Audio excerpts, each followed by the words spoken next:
So over the 20 years, it's been very gratifying to share the work of people who embody what SBC is all about. Calling out leaders who've accomplished great things for the landscape, for our communities, and for collaborative process.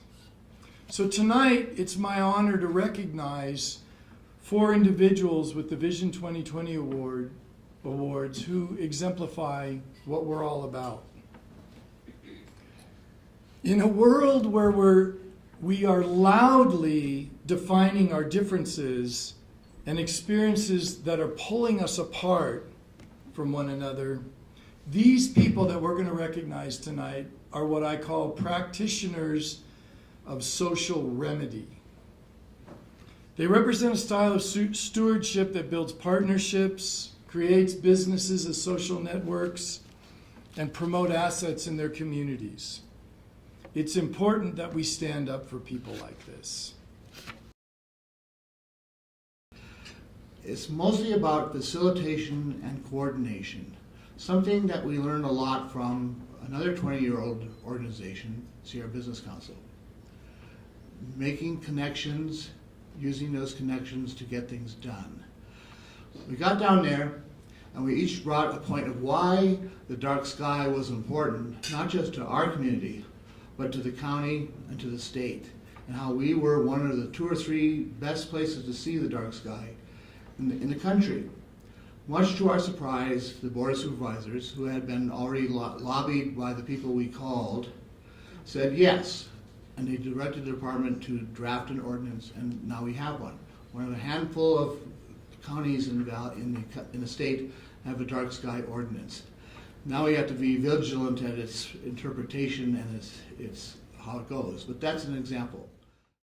It's a very special place, and I could stand here and talk for hours about the economic conditions, forest health, water quality, fish and wildlife resources, but we need to move off of the stalemate and really the paralysis that's taken on so many of these critical issues. We need to partner with our regional, state, and federal agencies, and now that's not an easy task.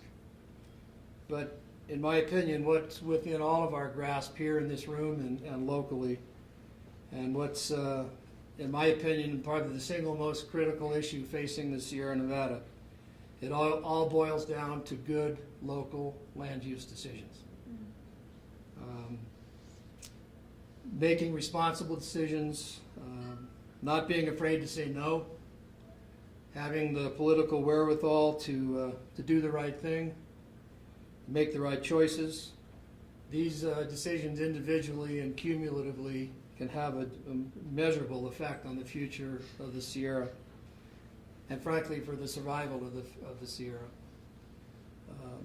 This is one of the more precious and unique resources of this state, and frankly on earth. And what a great place to live. Why are we all here? And it's very special, and it's worth saving, and it's worth protecting. It doesn't mean you have to say no all the time, but it means you have to take responsible leadership. We do it because we want to know what we want to know about our food.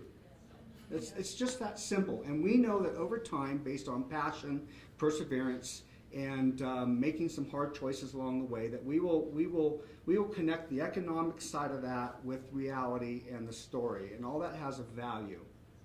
When we decided to put solar on a 110-year-old fruit packing shed, trust me, it wasn't an easy thing. So I did what everybody does. I called a solar company.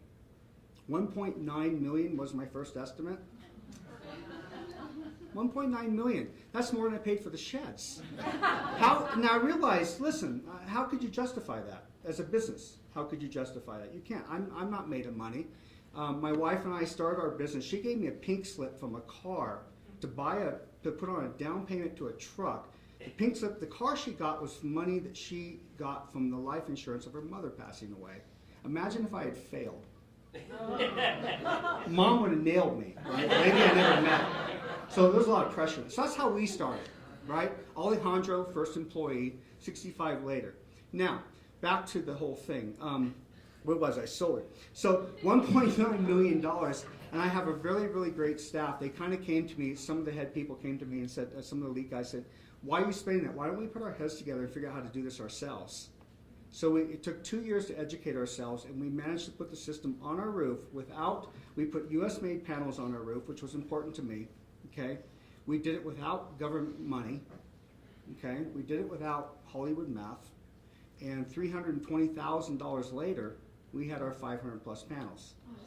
So it can be done if you stick to the process of passion and entrepreneurship and just keep driving towards it. When Moonshine Inc. was still a twinkle in my eye, I was inspired by SBC and its guiding principles for creating a sustainable economy in our region.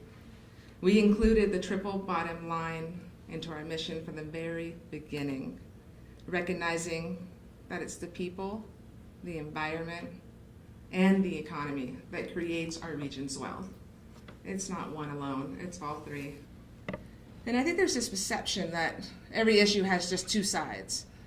You know, there's this tendency in journalism to present the pro side, the con side, and there you've got the story. But no issue is just one and two-sided. It's prismatic. There's many angles. There's many gray areas. And I believe that journalists must look at that multitude of viewpoints. My final words tonight. I'm just impressed and bowled over constantly by the people in this room who give in our communities in such an unselfish manner. Time and time again, meetings, controversies, challenges. So I close tonight with 2 lines from The Sun Never Says. It's a 700-year-old Persian poem that embodies the spirit and pays tribute to all of you in the room and what you do for your communities. It's called The Sun Never Says. Even after all this time, the sun never says to the earth, "You owe me." Look what happens with a love like that. It lights up the whole sky.